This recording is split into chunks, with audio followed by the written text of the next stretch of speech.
All right, Chapter 8 review. Here we go. Number 1, the government claims that students earn a mean of $4,500 during their summer break from studies.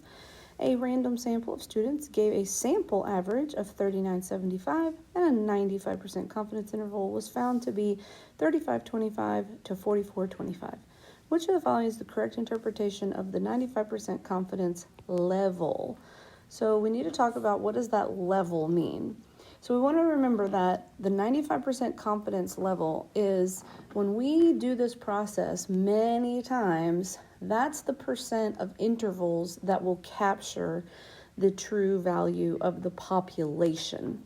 All right, so that was where we had that picture and we had the vertical line here and we had all the intervals here, and we have to see what percent of the repeated process will capture the intervals. If an interval misses it, then it's not included in the percentage. That's sometimes we don't get the true value. Sometimes our interval doesn't work out. So we want to make sure that we are looking at that for the interpretation here. So A says, if the study were repeated many times, starting out pretty good, there is a 95% probability. Nope. It's not a probability. Because our specific confidence interval does not contain the value 4,500, there is a 95% probability. So that just whole statement is just not looking right. So that's just not good. C, if we repeat our survey many times, looking good, then about 95% of all of the confidence intervals will contain the value 4,500. So the 4,500 is what the government claims the mean to be, and we're not trying to capture what the government claims. We're trying to capture the truth, because, the government might not be telling us the truth. Just saying. If we repeat our sample many times, then about 95% of our confidence intervals will contain the true value of the average earning of students. That one sounds really good. And E, you can see again, they're talking about a probability, so that one would not be correct. So the answer is D. All right, number 2. The survey in the previous question was conducted by calling landline telephones, and those conducting the survey are concerned about the possibility of undercoverage, which is a type of bias, since some people do not own a phone or own only a cell phone. Which of the following is the best way for them to correct this source of bias? So we have to remember what our interval does. Our interval only accounts for the reason that we have an interval and not just a single guess. It accounts for the fact that there's going to be some sampling variability in what we do. So using a higher confidence level, a lower confidence level, that's not going to account for bias. Using a higher confidence level isn't going to account for bias. Changing the sample size doesn't account for bias. This interval only accounts for sampling variability, not bias. So what we're going to need to do is throw this sample out and start over again, because confidence level and sample size do not account for bias. All right. Number 3. Peyton takes a simple random sample of 28 seniors at his high school and finds that 20 of them are planning to participate in the school's annual Capture the Flag game. He wants to construct a confidence interval for P, the proportion of seniors who plan to participate in the game, but he realizes he hasn't met all the conditions for constructing the interval. Which condition has he failed to meet? All right, so we're trying to look at what condition has he failed in a proportion interval problem. So there are 3 conditions: random, the independent or 10% condition. This is when we check 10 times the sample size, has to be less than the population, and then the normal condition. And for proportion problems, our normal condition is the large count condition. Okay, so we're going to want to check to see which one of these has failed. So A, we can immediately cross off because we're not looking at central limit theorem. This is not a mean problem, so that one isn't going to be even checked. B, let's see. So N is 28, and my number of successes is 20. So N is 28. My P hat would be then 20, would be 20 over 28, and that equals 20. So that one's good to go.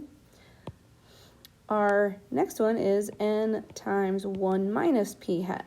So if 20 of them are considered success, then that means that there are 8 that are not considered a success, and that only equals 8. That is not greater than 10. So this one has failed. Just to finish it out, the population has to be approximately normal. No, it doesn't. That is not a condition that has to be met. And the sample is not representative of all seniors of the school. Well, he said he took a simple random sample, so kind of seems like it's all good. So the answer is C. He has failed the complement in the large count condition, the failure of the large count condition. Alrighty, number 4. The weights of 9 men have a mean of x bar equals 175. Standard deviation is s sub x equals 15.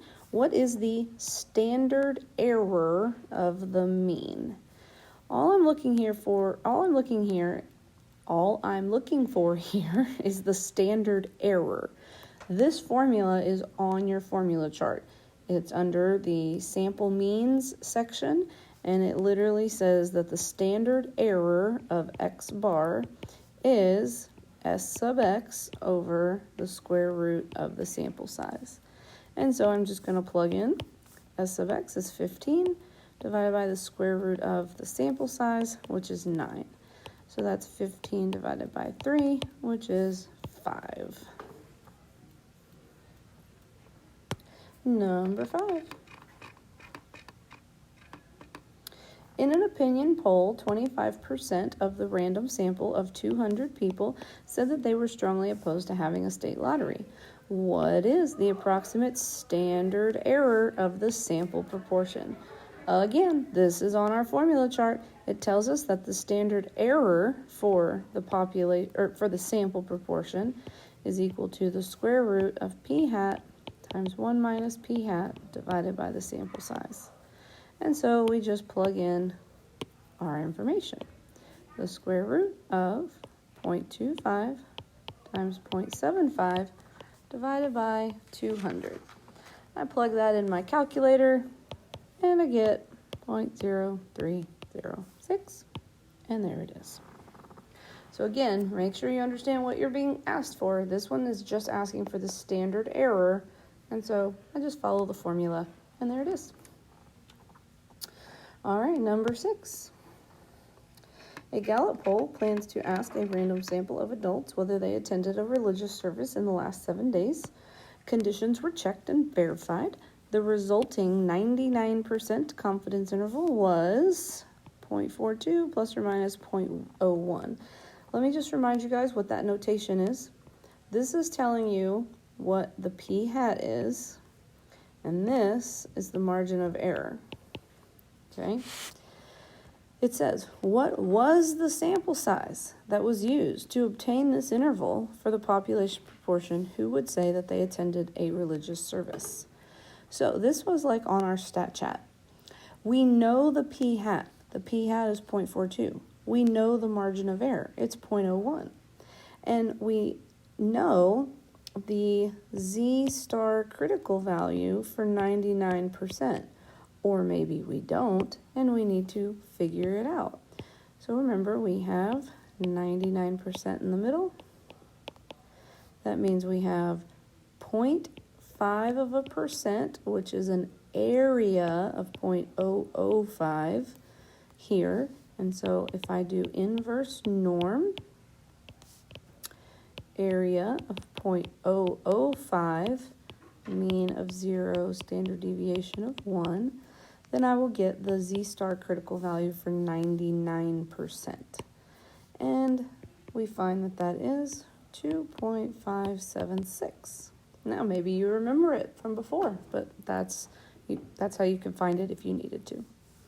All right, so we know that our margin of error in our formula is the z-star critical value times the standard error, which is the square root of p hat, 1 minus p hat over the sample size.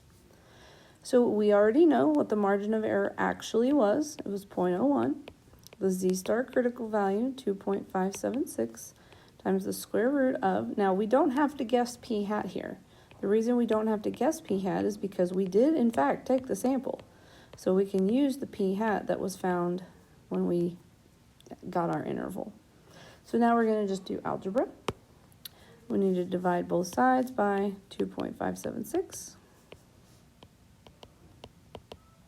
Remember, we don't want to round until we get to the very end, which is very annoying, but we want to make sure that we get the right number. All right, and the square root of, I'm going to go ahead and multiply these two things together. 0.2436 divided by n.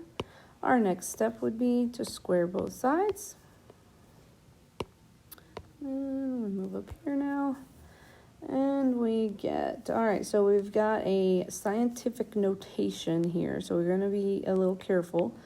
1.506982755 e to the negative fifth equals 0.2436 divided by n.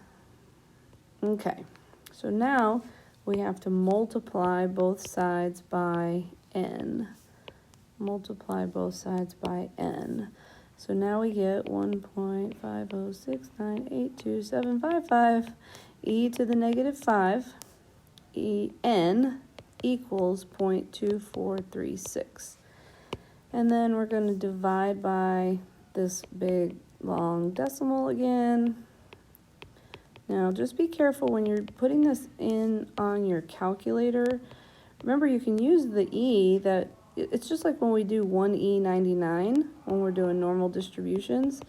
You just need to make sure you use that number, okay? So my n equals, when I do this division, n equals 4.75. And so the very closest number that we see here is 163. Okay, the reason that there's a slight discrepancy there is because, let's just be honest, we did do one little rounding right here when we got our z-star critical value. So that's why this is just teeny tiny bit off. So that is how we do number 6. Let's look at number 7. A newspaper conducted a statewide survey concerning the race for state senator. The newspaper selected a random sample of 1,200 registered voters and found that 620 of them planned to vote for the Republican candidate. Let P equal the true proportion of all registered voters in the state that plan to vote for the Republican candidate. Which of the following gives the correct 90% confidence interval for P? So all we have to do on this one is, we don't have to worry about any of the conditions or anything because it's a multiple choice problem. So we're going to go ahead and just assume that they're all good to go. And we're just needing to get the interval. So I just need to go to my calculator. Go to stat, test, and number A, letter A. This is a 1 prop z interval, a 1 prop z interval. On the calculator, stat, test, this is a 1 prop z interval. And our calculator is going to ask us, what is x? X is our number of successes, so that's 620. N is our sample size, that's 1,200. And then our C level, it tells us it wants us to be 90% confident, so that's going to be 0.9. And then you just hit enter on calculate, and you find the interval that matches what your calculator is showing you, and you'll see that it is C. So that one is pretty straightforward. You're just plugging things into the calculator and picking the right answer. Let's look at 8. 25 seniors from a large metropolitan area school district volunteered to allow their math SAT scores to be used in a study. These 25 seniors had a mean math SAT score of x bar equals 450 with a standard deviation of s of x equals 100. Assuming that the population of math SAT scores for seniors in the district is approximately normally distributed, which of the following gives the correct 90% confidence interval for mu? This looks like another one where we just have to plug things into our calculator. So we're going to go to Stat, Test. We're going to go to number 8, which is the t-interval. This one is about means, so we're going to use the t-interval. Now, on our calculator, it asks us, do we have data or do we have stats?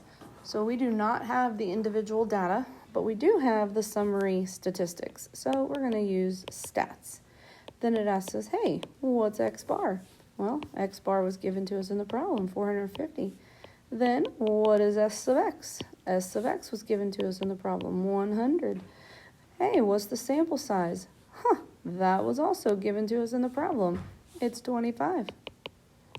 And then our confidence level, again, given to us in the problem, 0.9. We plug all that in, we hit calculate, and we find 415.8 to 484.2. Those are the nice ones. You just plug them in your calculator and pick the answer. It's easy. All right, let's move on. Number 9. After a college football team once again lost a football game to the college's arch rival, the Alumni Association conducted a survey to see if the alumni was in favor of firing the coach. An SRS of 100 alumni from the population of all living alumni was selected. 64 of the alumni in the sample were in favor of firing the coach. Let P equal the true proportion of all alumni, living alumni who favor firing the coach. Which of the following gives the correct 95% confidence interval for P? Now this one we don't need the confidence interval from our calculator. This is wanting us to remember how the formula is set up. So you don't necessarily have to remember the formula itself, but you do need to remember we've got our point estimate plus or minus the critical value times the standard error. So this problem is a problem about proportions. So the point estimate for proportions is p hat. The critical value that we use for proportions is the z-star critical value. The standard error that our formula chart gives us that we use for proportions is the square root of p hat, 1 minus p hat over the sample size. And so that is our formula. We just need to find which one of these matches up with this particular information. So it tells us in our problem that 64 of the 100 alumni want to fire the coach. So there's our p hat. P hat is going to be 0.64. So we could mark off D and E. The z-star critical value, well, obviously if you just look at the problem, you can see they all say 1.96, but that is the z-star critical value for 95%.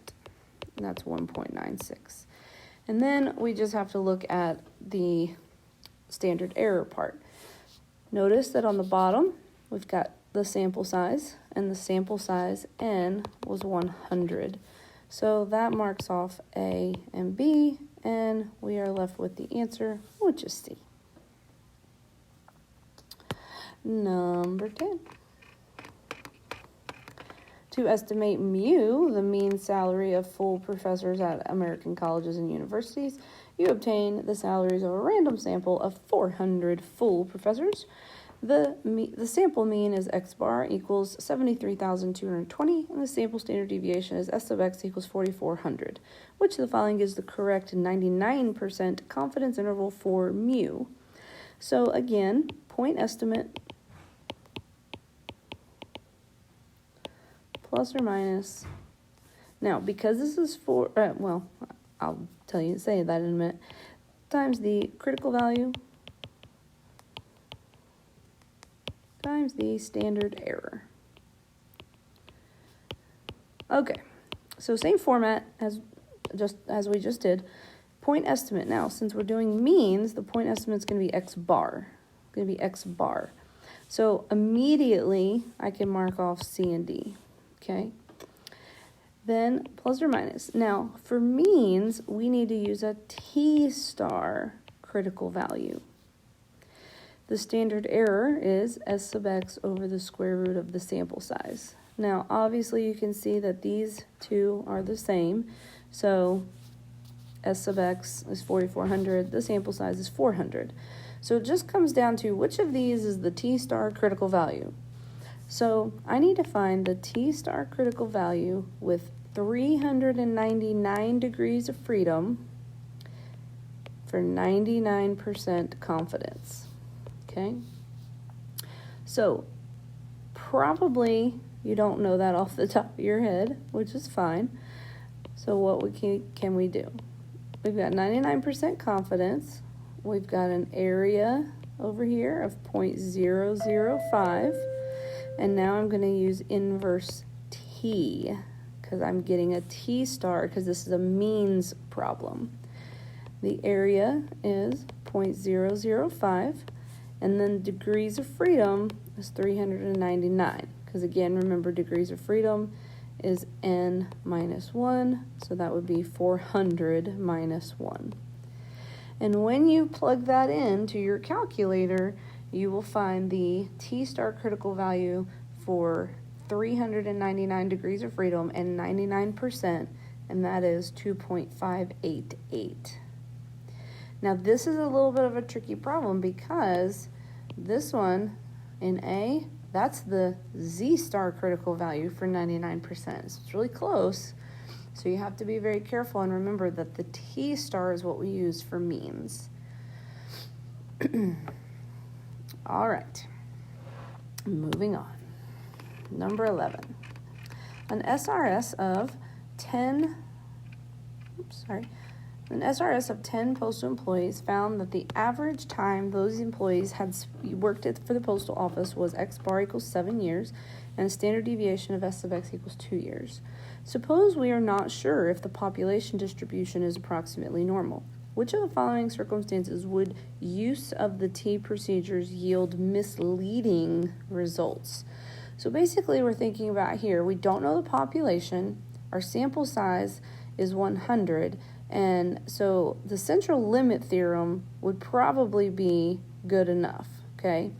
But we want to double check here and see if our sample distribution is, or our sample mean is okay. Like which one of these would we probably have an issue with, okay? So the histogram of the data shows moderate skewness. Moderate skewness is not going to be a problem. The stem plot of the data shows a uniform distribution. If I have a uniform distribution, that's probably not going to be a problem either. That's not an outlier. It's not strong skewness. The sample standard deviation is large. It's okay if your standard deviation is big. There's nothing wrong with that, okay? A histogram of the data shows strong skewness. That presents a possible problem. It could be misleading results, okay? Now, again, if we were actually doing this problem in real life, this would be, probably we wouldn't even worry about the graph of the data because the sample size was big enough. But if I happen to know that there is strong skewness in the sample graph, then that might present some misleading results. We would want to be careful about using the T procedures. All right. Number 12. All right, now we get to do some free response. So we've got some Z star and T star critical values. So this will probably, hopefully are getting pretty good at this. So we've got 89% here in the middle. That means we have 5.5% in either tail. So this is going to be an area of 0.055. And since this is a Z star, I'm going to use inverse norm. Area is 0.055. mean is 0, standard deviation is 1, and I plug that in my calculator, and I get a z-star critical value for 89% of 1.598. Z-star critical value for 98.5, okay, 98.5%. If I'm 98.5% in the middle, that means that I've got 0.75 of a percent in each tail. That means my area is 0.0075. So I'm going to go to inverse norm. Area, 0.0075. Mean is 0. Standard deviation is 1. Plug that in, and I get the z-star critical value for 98.5%, which is 2.43. Okay. Now we're going to find some t-star critical values. Our t-star critical value for 90% confidence and a sample size of 15. So we've got 90% in the middle. We've got an area of 0.05. We're going to use inverse t, looking for t-star. So our area is 0.05. Degrees of freedom, remember that's n minus 1. So it's going to be 15 minus 1, which is 14. And we get a t-star critical value for 90% confidence. Oops, sorry, forgot the degrees of freedom. T-star critical value for 14 degrees of freedom and 90% confidence is 1.76. And we're going to do it one more time. We're trying to find the t-star critical value for 99%. So my area over here would be 0.005. Inverse t. Area equals 0.005. Degrees of freedom is 19. That would be n minus 1. And my t-star critical value, 19 degrees of freedom and 99% confidence, is 2.86. All right, there's our z-star and t-stars. And number 16. What are the three conditions for constructing a confidence interval and for proportions, and why do we check each one? It's actually a confidence interval for any of them, but anyway, random. Now, why do we check that? This ensures our statistic. So that would be p hat for proportions, it would be x bar for means, is an unbiased estimator for the parameter. So either p or mu. That's why we check the random condition. We have to make sure that we have a random sample from the population, which means hopefully we've got some unbiased data. The next thing we check is the independent condition. This is our 10% condition. The reason we check this is that we want to ensure there is good variability in our sample. Remember, in chapter 7, we checked this 10% condition anytime we were using the standard deviation formulas for sample distributions. And the reason is we were trying to make sure that we had good variability, standard deviation, variability, making sure we have good variability in our sample. So that's why we check the independent condition. And then we check our normal condition. The reason we check our normal condition is to ensure we have a normal sampling distribution of p hat or x bar, and that tells us that we can use z star and T-star critical values. So that's why we want to make sure that our normal condition is met. We don't want to have Z-star and T-star critical values.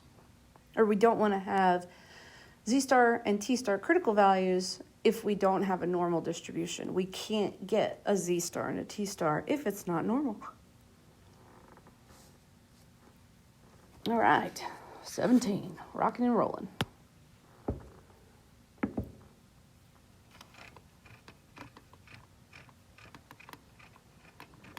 In January 2010, a Gallup poll asked a random sample of adults, in general, are you satisfied or dissatisfied with the way things are going in the United States at this time?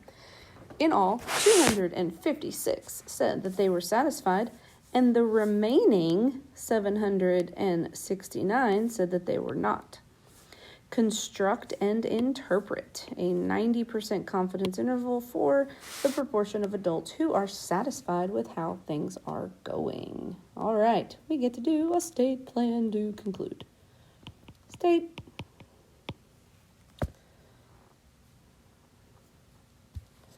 We will estimate the true proportion P of adults who are satisfied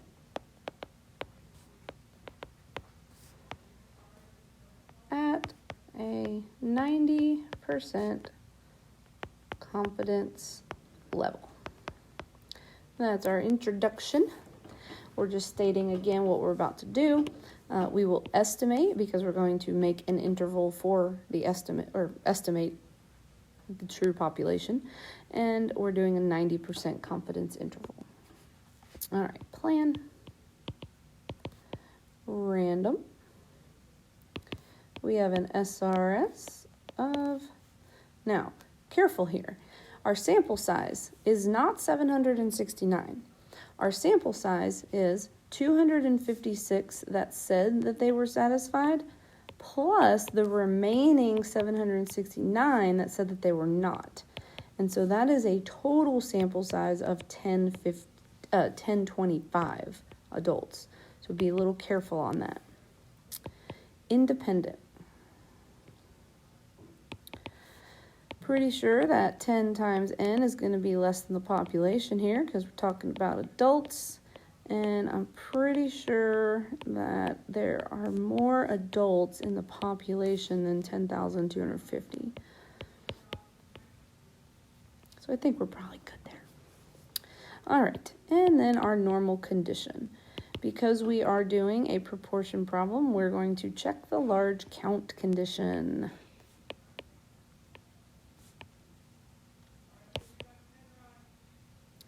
All right, so we're going to check and make sure that n times p hat is greater than or equal to 10, and that n times 1 minus p hat is greater than or equal to 10.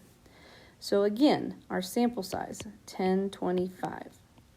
P hat is the number of successes, so that's going to be 256 that said they were satisfied out of the total of 1025. That equals 256, which is greater than 10.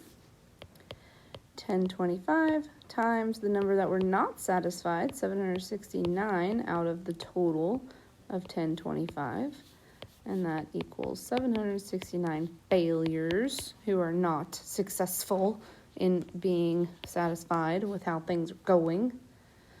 And therefore, our sampling distribution of p hat is approximately normal.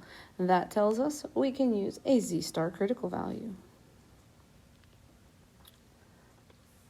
And now we're going to we're going to make sure we say what sample procedure what procedure we're using. We're going to use a 1 proportion Z interval. Just for calculator's sake, this is going to be found under Stat Test A.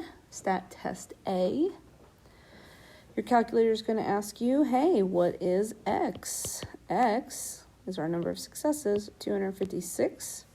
It's going to ask you what is N. N is your total number in your sample. Make sure, again, you put in 1025. It's going to ask you for your sea level, and that's going to be 0.9. And then you'll calculate, and you'll get your interval. Your interval is 0.2275 to 0.272. And then we'll conclude. We are 90% confident that the interval from 0.2275 to 0.272 captures the true proportion P of adults who say they are satisfied. There you go. Sorry about that. I had to kind of go Dr. Seuss there on you, but just wanted to fit it all into one screen so you could see it. Alrighty.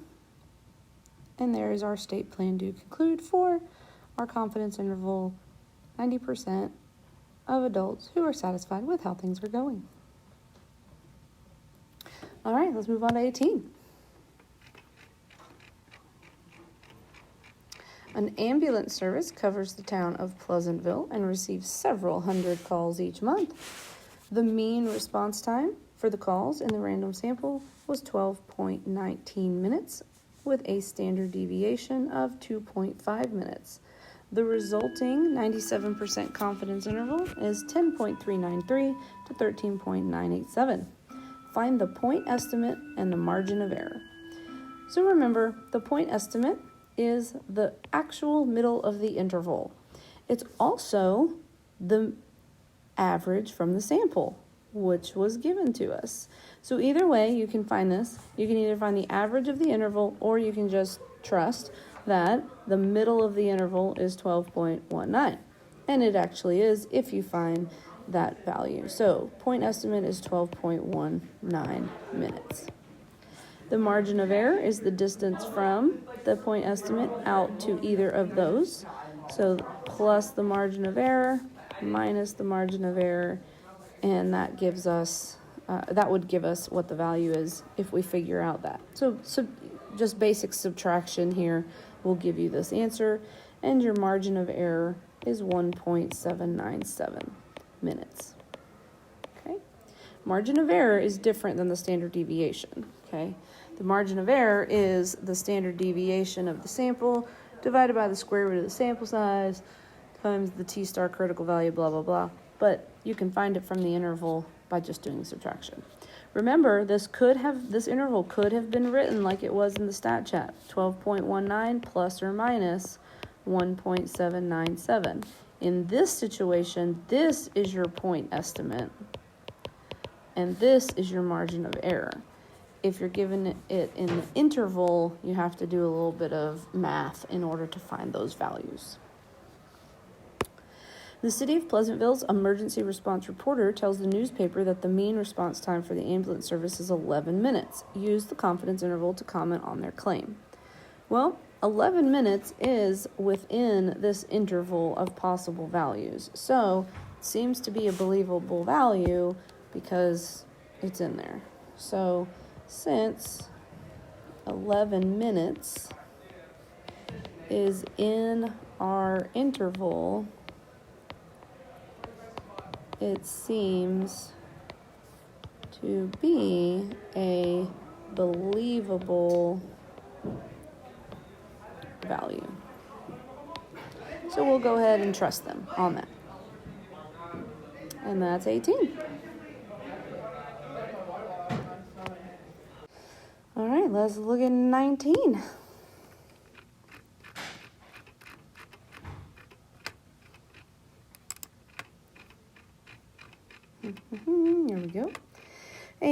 manufacturer of flashlights wants to know how well one of their newer styles is selling in a chain of large home improvement stores.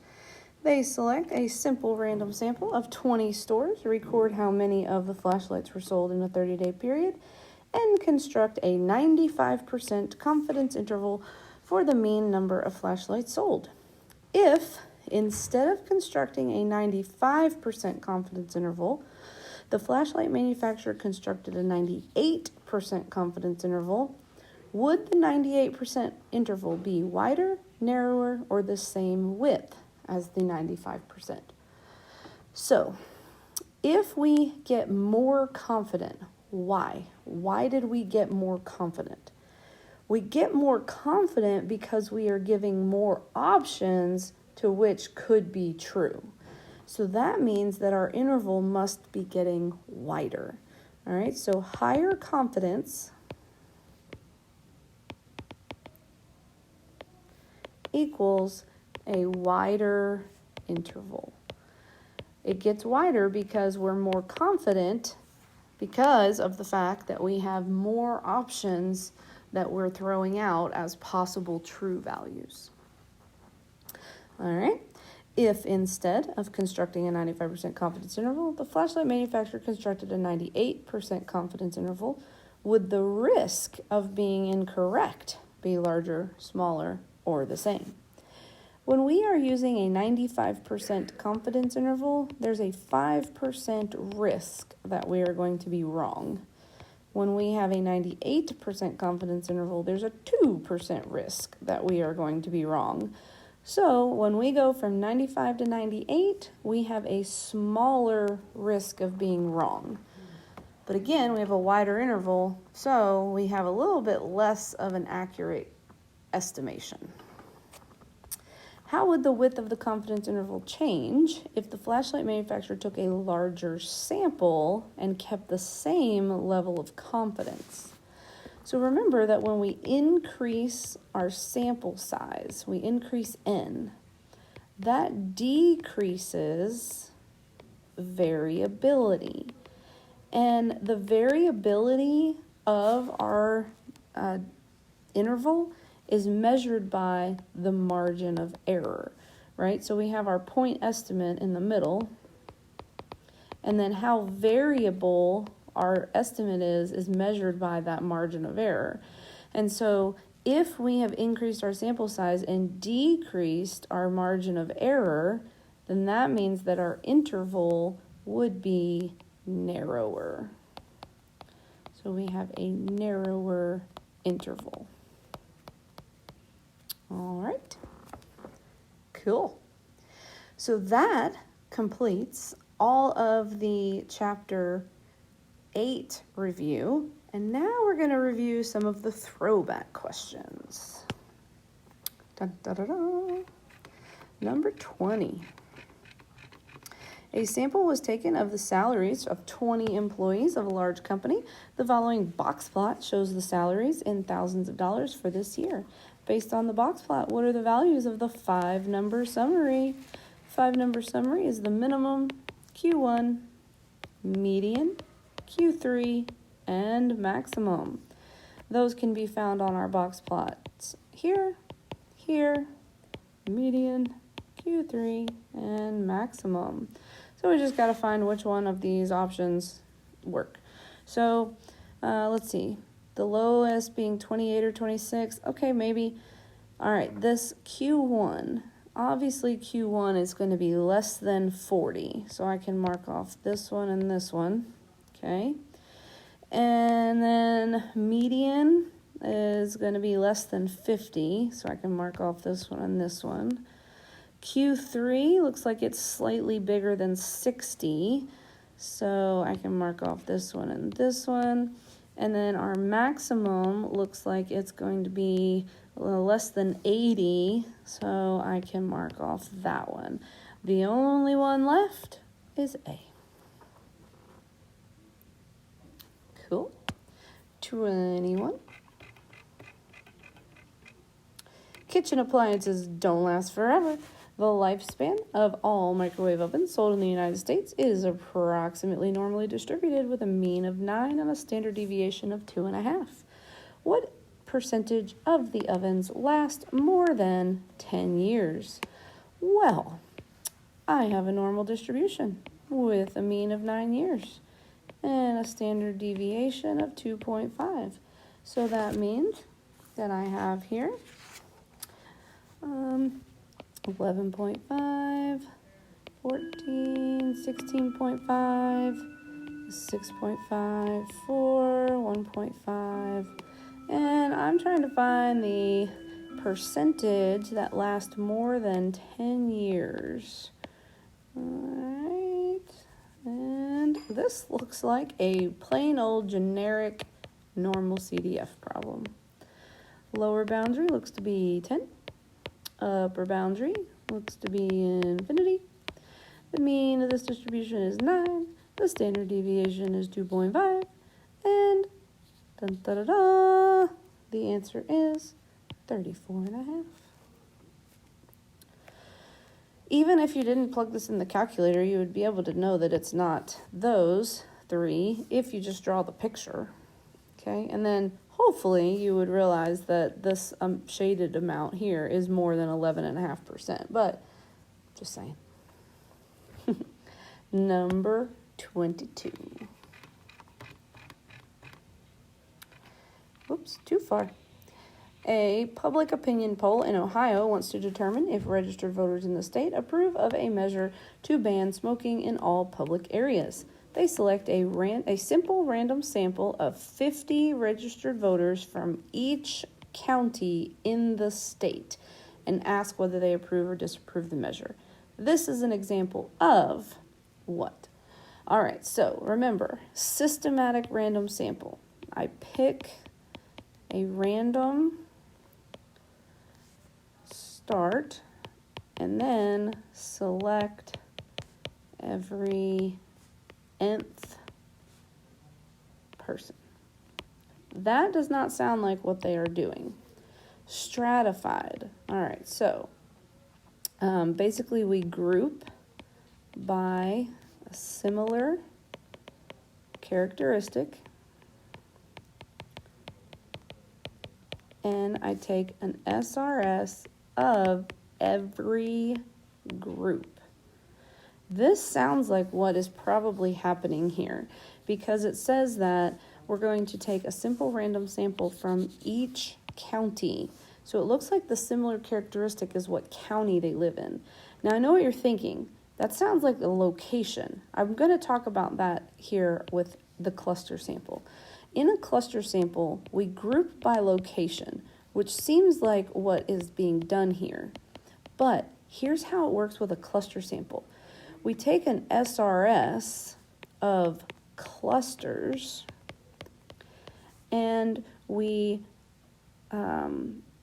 sample every one in selected clusters.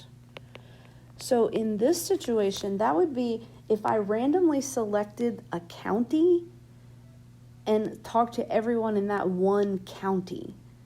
We didn't do it that way. So that's why that is not the answer. Okay. A census, this would be all people are surveyed. We didn't do that. We ain't got time for that. Simple random sample, this would just be, I took an SRS of everyone in the state. And we didn't do that. We actually took an SRS of little groups within the state, each group being a county. And so this is a stratified random sample. Okay. 22. Oh, that was 22. We're going to 23. Mrs. Bukovac compiled the following table to compare the hand dominance of 200 Cleveland Heights High School students and what methods they prefer to communicate with their friends. Suppose one student is chosen randomly from this group of 200. If you know if you know the person that has been randomly selected is left-handed, what's the probability that they prefer to communicate with friends in person? All right, so I know that they are left-handed, okay? So this is the probability that they want to communicate in person given that they are left-handed. So I look at this chart and I know that they are left-handed. So that means the right-handed people are not a part of this particular problem. That's just all extra information that isn't even needed in this problem, okay? All right. What is the probability that they prefer in person? So there's 13 that prefer in person out of the 34 total left-handed people. So 13 out of 34 is 0.382, which is D.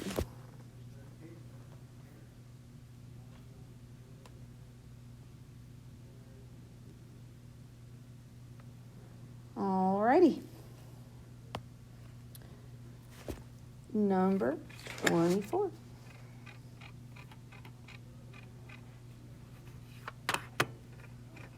Professional football games have 2 halves.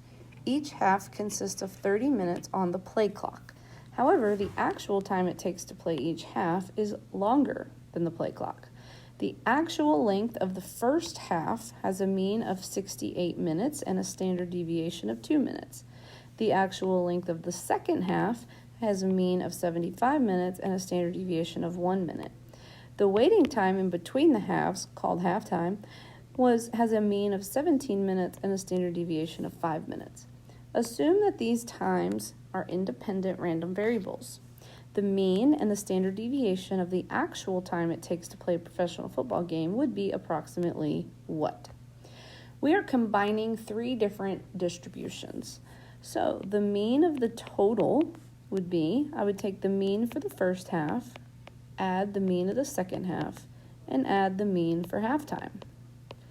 So that would just be 68 plus 75 plus 17. This would be the mean for the entire game. And that equals 160. So I can mark off D and E. Now, the standard deviation of the total. Remember, we can't just add up standard deviations. That's not okay. When we combine standard deviations, that's when we have to do the Pythagorean theorem of stats. We have to take each standard deviation and square it first. Then we add them all together, and then we take the square root of it.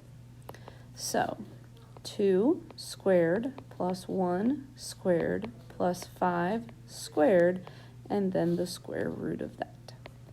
This is going to give us the square root of 30, which is 5.478. So we have B.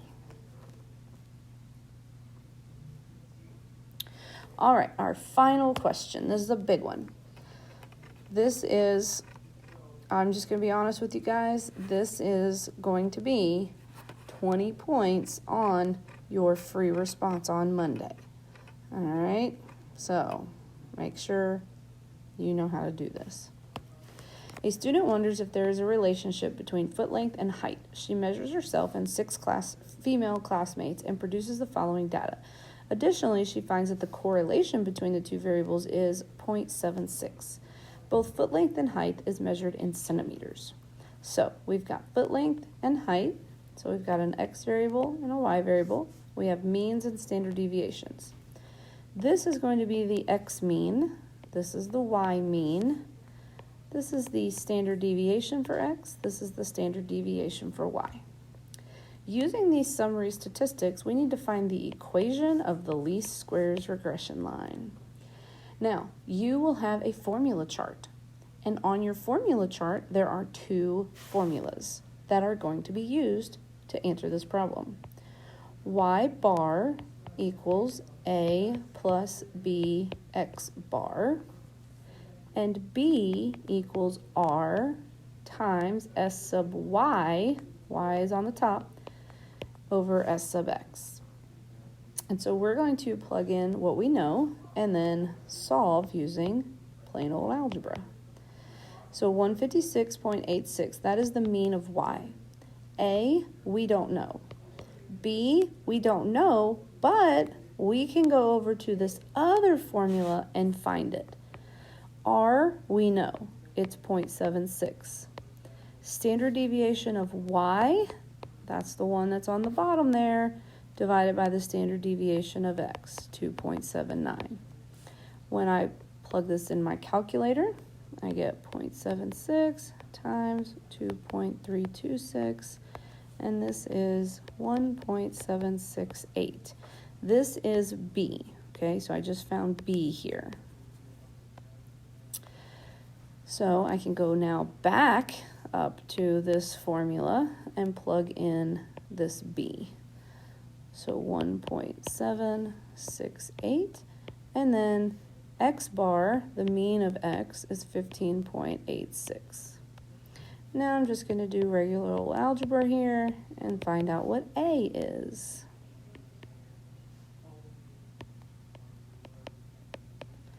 I'm going to subtract 28.04 from both sides,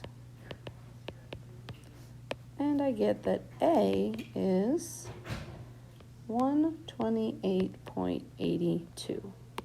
So now I have the y-intercept for the least squares regression line, I have the slope for the least squares regression line, and I can write the formula. Height hat, yes, remember y hat equals a plus bx. Height hat equals 128.82 plus 1.768 times foot length.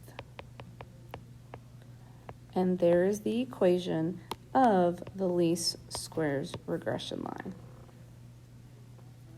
Please make sure you can do that on your test. Now, using that equation, we have a couple of follow-up questions, okay? Let me scroll down here and then I will rewrite that equation. So the equation we just had was height hat equals 128.82 plus 1.768 times foot length. Okay, next part of the question says, one of her classmates has a foot length of 17 centimeters, so that's x, and a height of 158, that's y. Now those are actual values for a classmate. We need to calculate and interpret her residual. Remember that residual is the actual y value minus the predicted y value. AP, actual minus predicted. So the actual y value for this classmate is 158. We need to get the predicted y value by taking her x value and plugging it into the equation. So the y hat value for this classmate is going to be 128.82 plus 1.768 times 17. And so that's going to equal 158.876 centimeters. This is the predicted height for someone who is 17 centimeters of foot length. So I'm going to plug that into my residual formula, and I get negative 0.876. Don't forget to interpret this. This means that this classmate is 0.876 centimeters shorter than predicted. We predicted that they should be 158.876, but they were actually only 158 centimeters. So this classmate is shorter than predicted. The reason I know that it's shorter is because of this negative right here. Okay, so the actual value was smaller than the predicted value. And the final answer. What percent of the variation in height can be explained by the linear model relating height to foot length? That should sound like a very familiar sentence, and in fact it is a very important sentence. The percent of the variation that can be explained by the linear model is the r squared sentence. So I just need to get r squared. That's literally take r and square it. R was given to you in the problem, 0.76. And so all I have to do is simply take that and square it, and I would have my answer. I square this and I get 50.5776. It wants the percent, so 57.76% of the variation in this linear model can be explained by this relationship. Cool? Cool. Good luck on your test.